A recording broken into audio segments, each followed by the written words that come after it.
Oi pessoal, tudo bem? Hoje a gente vai contar a história da terceira imperatriz do Brasil, Dona Teresa Cristina. Solta a vinheta.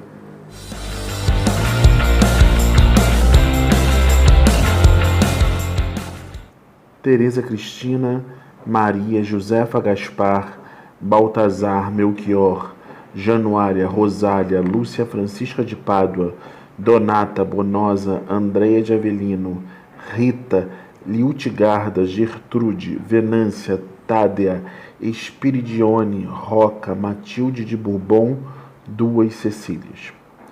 Nasceu em Nápoles, na Itália, em 14 de março de 1822. Era filha de Francisco I, rei das Duas Sicílias, e da infanta espanhola Maria Isabel de Bourbon, filha do rei Carlos IV e irmã mais nova de Dona Carlota Joaquina, esposa do rei Dom João VI, avô paterno de seu marido, Dom Pedro II. Por isso, Teresa Cristina era prima direta de Dom Pedro I e prima em primeiro grau e meio de seu marido. A história conta que Teresa Cristina foi educada em isolamento, em um ambiente de superstição religiosa e conservadorismo.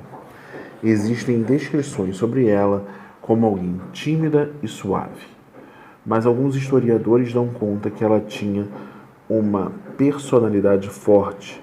Não era uma mulher submissa, e sim respeitadora de seu papel na sociedade. O livro de Paulo Resutti, sobre Dom Pedro II, reforça essa ideia, essa imagem de uma mulher forte que discutia com seu marido sobre assuntos do Estado, mas dentro de casa, fora, respeitava sua posição na época. Se casou com Dom Pedro II em 1843. O casamento foi arranjado pelo embaixador das Duas Sicílias no Império Austríaco, Vicenzo Ramírez, que não era meu parente, e o segundo barão de Cairu, Bento da Silva. Foi enviado ao noivo um retrato, digamos, photoshopado da princesa, para que ele aceitasse, e a aprovação aconteceu. Por procuração, em Nápoles, se casaram e depois presencialmente no Rio de Janeiro. Pedro, então, com 17 anos, correu para receber a esposa. Teresa se apaixonou de cara, mas Pedro ficou claramente desapontado. Só viu defeitos. Era baixa, levemente acima do peso, mancava. Não era feia, mas também não era bonita, como mostrava o retrato. Uma ressalva precisa ser feita. Teresa Cristina não era manca, tinha as pernas arqueadas, por isso a forma estranha de andar. As expectativas do imperador do Brasil foram esmagadas e ele só mostrou revolta e rejeição. E ela percebeu e chegou a chorar, dizendo que o imperador não tinha gostado dela. A rejeição foi tão grande que ela pensou em se jogar ao mar. Foi um evento tão traumático que ela nunca esqueceu. Depois de recuperada do primeiro encontro, Teresa Cristina decidiu que faria de tudo para melhorar a situação. Disse em carta à família que queria ser como Maria Leopoldina da Áustria e que seria brasileira de coração. Demorou a engravidar, levando a rumores de que o imperador era impotente. Naquela época, não existia Viagra, não é verdade? A verdade era que Pedro tinha aversão pela mulher. Por isso, a imperatriz pediu para voltar para Sicília. O imperador consentiu em ter relações sexuais com ela depois de ver a sua dor. Machista, o imperador Dom Pedro II, não? O casamento, que começou ruim, mas ela conseguiu encontrar interesses em comum e os filhos uniram o casal.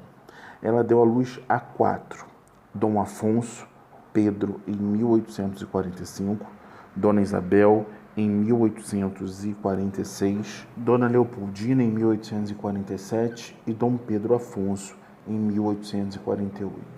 Ficou 4 anos seguidamente grávida. Teresa Cristina tornou-se parte vital da família imperial e da corte. Sempre apareceu em público com o marido, mas também nunca foi tratada como esposa. Apesar de não ter tido um papel político como de Leopoldina, nunca deixou de demonstrar seu temperamento forte, algumas vezes entrando em conflito com Pedro. Ela era dominadora, como disse a filha Leopoldina em 1851. Teresa Cristina tinha uma voz bonita e sabia cantar muito bem. Tinha paixão pelas artes e pela ciência, principalmente pela arqueologia.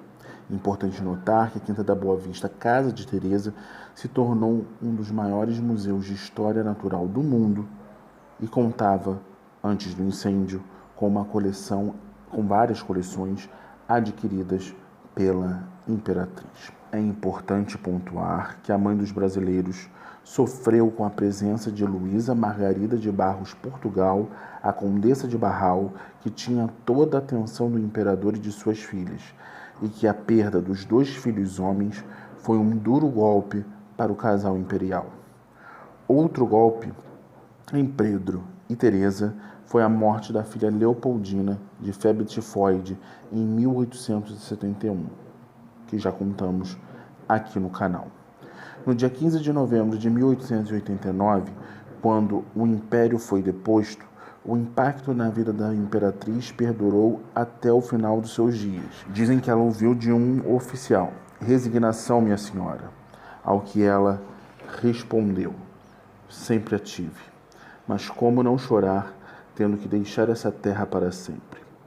Veio a falecer no dia 28 de dezembro de 1889, com 67 anos, no Porto, em Portugal. Suas últimas palavras foram: "Não morro de doença, morro de dor e desgosto. Sinto a ausência das minhas filhas e de meus netos.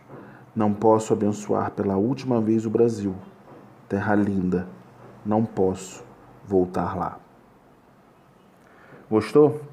Curte, espalha, compartilha e se inscreve aqui no canal. Bate o sininho para receber as notificações. A gente está esperando por você.